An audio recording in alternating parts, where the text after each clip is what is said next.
नमस्कार दोस्तों, एक नए टॉपिक के साथ मैं हाजिर हूँ आप लोगों के सामने। नरेंद्र कुमार सुखानी आपको आज कुछ एक ऐसे टॉपिक के बारे में जिसके बारे में आप जानते तो ज़रूर होंगे, लेकिन मैं चाहता हूँ विस्तार से थोड़ी डिटेल से बता सकूँ। आज मेरे को कुछ ऐसी बातें याद हैं जो मैं अपने वीडियो के साथ आप लोगों को शेयर करना चाहता हूँ। आज जो प्रसंग मैं सुनाने जा रहा हूँ वो महाभारत काल से जुड़े हुए समय का है। जैसा कि आप जानते हैं कि महाभारत का रिजल्ट जो है ऑलरेडी पहले से सब कुछ ऊपर वाले की कृपा से फाइनल था, लेकिन फिर भी बस ये है कि कृष्ण ने जो ऊपर वाले ने अपनी लीला दिखाई, बस उस लीला के माध्यम से बहुत सुंदर तरीके से उसका जो है एक एक करके वर्णन किया है। दोस्तों, आज तक पृथ्वी में 2.5 पॉलिटिक्स पैदा हुए हैं, जिसमें एक नंबर में कृष्ण भगवान, श्री कृष्ण भगवान को रखा जाता है, और 2 नंबर में चाणक्य को, और 0.5 में इस पूरी दुनिया में आज की डेट में जितनी पॉलिटिक्स होती है पूरे वर्ल्ड में, इसको पूरा 0.5 में काउंटिंग होता है। इसको अभी तक पूरा नहीं किया जाता है, इसको 0.5 में माना जाता है। तो महाभारत के रिजल्ट को कैसे उन्होंने, श्री कृष्ण भगवान ने अपने दिमाग से या अपनी चाल से किस तरीके से उसको एक एक करके कंप्लीट किया, इस बारे में कुछ प्रसंग हैं। महाभारत में ऐसे सैकड़ों योद्धा थे जो एक दिन में उस युद्ध का खेला पलट सकते थे, लेकिन कृष्ण भगवान ने अपनी चाल से कैसे कैसे करके उन सबको ढेर किया। उसमें एक थे बर्बरीक, और बर्बरीक जब उनके पास 3 तीर थे वो जो कभी खाली नहीं जाते थे। जब उनको मालूम चला कि वो महाभारत युद्ध में जा रहे हैं, तो भगवान कृष्ण ने उनको मालूम चल गया कि इनके बारे में कि ये तो कभी भी खेला पलट सकते हैं। तो उन्होंने क्या किया कि उस बर्बरीक से रास्ते में एक बार वेश बदल के, साधु का वेश बन के उनसे भेंट की, और भेंट करने के बाद उनसे पूछा कि आप कहाँ जा रहे हैं। तो बोला युद्ध भूमि में जा रहे हैं। तो उनसे पूछा गया कि आप किसके फेवर में युद्ध लड़ेंगे। तो बर्बरीक का रिप्लाई आया कि मेरी माँ ने बोला है कि जो कमज़ोर हो उसका साथ देना, तो इसीलिए मैं वहाँ जा रहा हूँ। जो कमज़ोर होगा मैं उसी का सपोर्ट करूँगा, और ये युद्ध का खेला जो है पलट के रख देंगे। तो भगवान कृष्ण ने बोला कि आपके पास अगर इतना कुछ ज्ञान है, तो आपके पास जो इतने आप अगर धुरंधर टैलेंटेड हैं, तो अपना कुछ हुनर हमको दिखाइए। तो इस बारे में उन्होंने पूछा, ठीक है क्या देखना चाहते हैं। बोला ये पेड़ में जितने भी पत्ते हैं ना, इस सब में छेद करके दिखाना है। तो एक पीपल का पेड़ दिखाया उसको। तो बर्बरीक ने अपना पहला तीर चलाया, उस तीर के चलने के साथ साथ ही पेड़ में जितने भी पत्ते थे सब में छेद हो गए, लेकिन वो तीर जो है भगवान कृष्ण के पैर के पास आके रुक गया। तो क्यों, एक पत्ता जो है भगवान कृष्ण ने अपने पैरों के नीचे में दबा के रखा हुआ था। तो बर्बरीक की समझ में आ गया कि ये कोई साधारण इंसान नहीं है। तो उन्होंने उससे पूछा कि साधु जी आप कौन से वेश में हैं और क्या आपका ये रूप है, थोड़ा हमको बताइए ज़रा इस बारे में। तो भगवान कृष्ण ने उसको अपना विराट रूप दिखाया। फिर उसको पूछा, बोला अरे आप तो मेरे गुरु हैं। तो भगवान कृष्ण ने बोला ठीक है गुरु दक्षिणा दीजिए। तो बोला गुरु दक्षिणा में क्या चाहिए। तो उन्होंने बर्बरीक को बोला कि गुरु दक्षिणा में मेरे को आपका सिर चाहिए कटा हुआ, ये उनसे वरदान मांग लिया। तो बर्बरीक ने 1 सेकंड नहीं किया और अपना सिर काट के जो है भगवान कृष्ण को दे दिया। भगवान उनकी इस निष्ठा से इतने प्रसन्न हुए कि उनको पूछा गया कि भाई आप क्या चाहते हो, आपकी इच्छा क्या है, ये बताइए। तो बर्बरीक ने बोला कि मैं इस युद्ध को देखना चाहता हूँ। भगवान कृष्ण ने बोला ठीक है, मैं आपको इस युद्ध में पूरा कंप्लीट दिखाएंगे। और उसके कटे हुए सिर से जो है बर्बरीक ने पूरे युद्ध को देखा महाभारत के दौरान। साथ ही बर्बरीक को एक ऐसा वरदान दिया जो आज कलयुग में भी बहुत अच्छा तरीके से फेमस है, जिसमें बोला गया है कि बर्बरीक भगवान खाटू श्याम के नाम से यहाँ आज की डेट में पहचाने जाते हैं। कलयुग में आज जो उनका कटा हुआ सिर की जो पूजा होती है, जो मंदिरों में चढ़ावा होता है, वो बर्बरीक के नाम से, वो खाटू श्याम जी के नाम से उनकी पूजा होती है। ये मैं उनका दृश्य दिखा पा रहा हूँ आपको। ये जो भगवान का रूप है, इसको भगवान ने अपना चेहरा, अपना नाम दिया कि आप कलयुग में जो है तुम्हारी पूजा हुआ करेगी और तुम हमेशा कमज़ोर का साथ दिया करोगे। और तब से लेके आज तक बर्बरीक को जो है भगवान कृष्ण का रूप मान के उनकी पूजा की जाती है।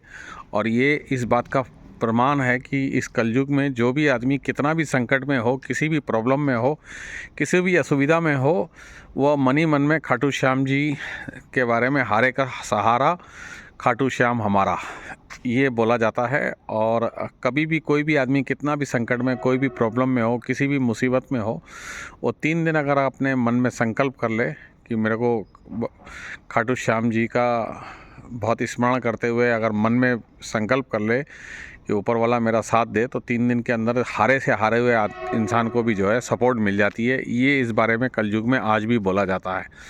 महाभारत के दौरान बहुत सारे प्रसंग ऐसे हैं जो अगर आपको अभी डिटेल से जीवन में चांस मिले तो आप खुद भी पढ़ने की कोशिश कीजिएगा, खुद रिसर्च कीजिएगा।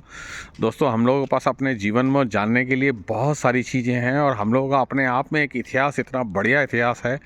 उस हिस्ट्री को अगर हम लोग यूज़ करके देखें तो हम लोगों को बहुत सारी चीज़ें जो है अपने इतिहास से मिल जाएंगी। हम लोगों को कहीं जाने की ज़रूरत नहीं है। हमारा अपना इतिहास, अपना हिस्ट्री जो है अपने आप में बहुत कुछ सिखाने वाली है। तो जीवन में अगर हम अपने पूर्वजों से कुछ सीख सकें, अपने पेरेंट्स से कुछ सीख सकें और अपनी गई हुई जनरेशन से अगर हम लोग कुछ सीख सकते हैं तो बहुत सारी बातें ऐसी हैं जो आप अगर कभी जाने अनजाने में आपको वक्त मिले तो ज़रूर सीखने की कोशिश कीजिए, जानने की कोशिश कीजिए कि हम लोगों के पूर्वजों ने कितनी अद्भुत तरीके की जो मिसाल पेश की हैं, जो मिसाल हम लोग ज़िंदगी भर याद रख सकते हैं। और कभी आप कहानियों में, किस्सों में, किताबों में, ग्रंथों में पढ़ के देख सकते हैं। हम लोगों की जो भारतीय संस्कृति है वो बहुत पुरानी संस्कृति है। हम लोगों ने विश्व को बहुत कुछ सिखाया है और बहुत कुछ दिया है, लेकिन लास्ट में हम लोग खुद अपनी संस्कृति खुद अपने हाथ से ही भूल गए। अब वक्त आ गया कुछ ऐसे अपने इतिहास को जानने का। तो अभी कभी आपको फुर्सत मिले या किसी कहानियों के माध्यम से, आजकल सोशल मीडिया भी बहुत बढ़िया चीज़ है और मेरे को भी वक्त मिलता रहा तो मैं एक एक बारे में इस तरीके के किस्से जो है आप लोगों को कभी कभी अपने वीडियो के माध्यम से देता रहूँगा। आप समय निकाल के फुर्सत से इनको ज़रूर सुन लिया करिए। तो इस टाइप के बहुत सारे किस्से हैं जो महाभारत काल के दौरान या हम लोगों के पूर्वजों ने या हम लोगों के आने वाली जनरेशन में या आज़ाद हिंदुस्तान में लास्ट 75 साल के अंदर भी एक से एक क्रांतिकारी लोग इस धरती पे आए हैं जिन्होंने इस धरती को जो है बहुत बढ़िया तरीके से खुशबूदार बना दिया। अपने कर्मों से इतना कुछ रंगीन कर दिया कि आज उनकी अगर एक जीवनी पढ़ लें, आप हर कामयाब सक्सेसफुल इंसान के पीछे की एक हिस्ट्री पढ़ के देखिए, आपको समझ में आ जाएगा कि इन्होंने अपनी कामयाबी का डंका जो है एक नॉर्मल तरीके से नहीं, कुछ अलग हटके काम करके ही बनाया है और बहुत स्टार्टिंग जीरो लेवल सी है। तो इन लोगों से सीखने का ये कॉन्फिडेंस लेवल अपने अंदर में जनरेट करिए कि इंसान कुछ भी चाहे, वो जैसा चाहे वो वैसा कर सकता है। खाली उसकी सोच में ये चीज़ शामिल होनी चाहिए और कर्मों में धीरे धीरे लाना चाहिए उसको। तो आप अपने लाइफ के अंदर में एक से एक मुकाम हासिल कर सकते हैं। मेरा वीडियो में बार बार मैं आप इन सब लोगों को रिक्वेस्ट करता हूं और आप ये सब वीडियो में जितने भी हो आप अपने तरफ से अपने ऊपर भी रिसर्च करके देखिए कि आज आप जिस पोजीशन में हैं ये कहीं ना कहीं आपकी सोच और आपके कर्मों का नतीजा ही है जो आप इस पोजीशन में हैं।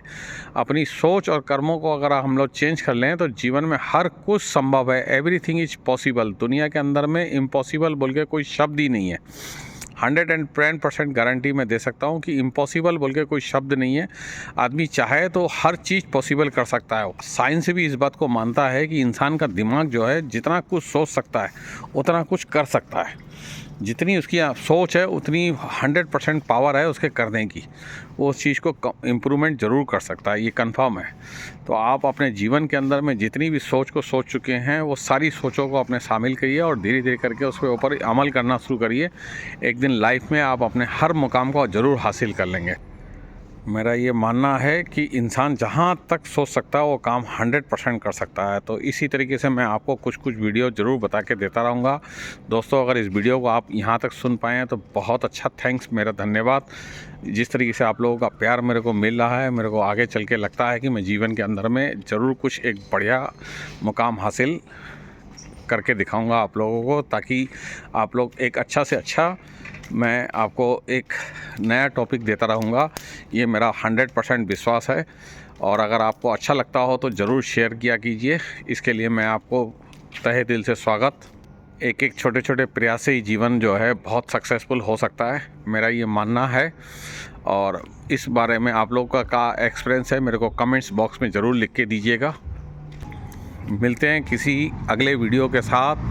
तब तक के लिए आप अपने आप को सेहतमंद और फर्स्ट क्लास रखिए, अपने आप का ध्यान रखिए, अपने परिवार का ध्यान रखिए, चैन से रहिए, मस्त रहिए, बिंदास रहिए। मेरे हर वीडियो में आपको ये कॉन्फिडेंस लेवल ज़रूर नज़र आएगा। मैं हर बार आप लोगों को रिक्वेस्ट करता हूं कि खुद को सबसे पहले मस्त रखने की कोशिश कीजिए। मिलते हैं किसी अलग वीडियो के साथ, तब तक के लिए धन्यवाद। Thank you very much.